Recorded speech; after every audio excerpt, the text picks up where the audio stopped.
Hey there, coffee connoisseurs, coffee lovers, and coffee newcomers. Welcome to Spilling the Beans. I'm your host, Hannah Miller, and this show is about not only educating you about the coffee world, but also getting you hyped on the overall coffee experience and culture.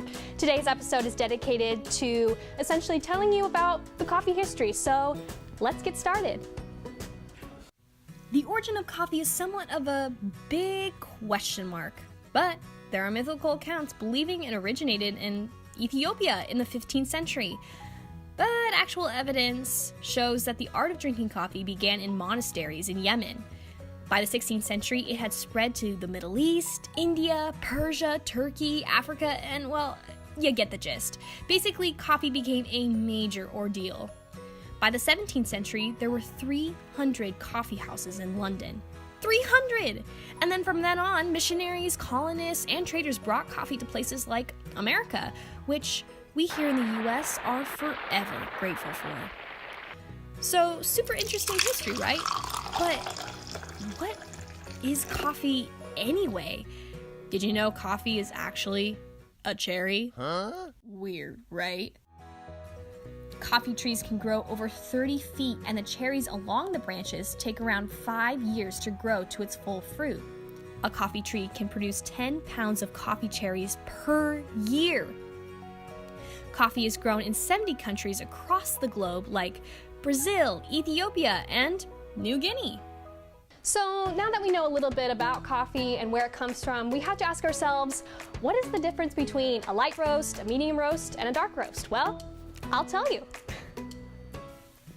After the cherries are harvested by hand, the coffee cherries go through a wet process, which dries, separates, and ferments the beans. After that, the beans are dried again with 11% moisture. And then after that, the beans go through a process of removing any leftover parchment layer on the bean. This is called the hulling process. Then finally, the beans are polished by machine. After the exporting process, the last step is the roasting, which turns the green beans into the brown, coffee-smelling beans that we all know and love. This is done in the roasting machines, which maintain a temperature of 550 degrees. Okay, so now for the types of roasts.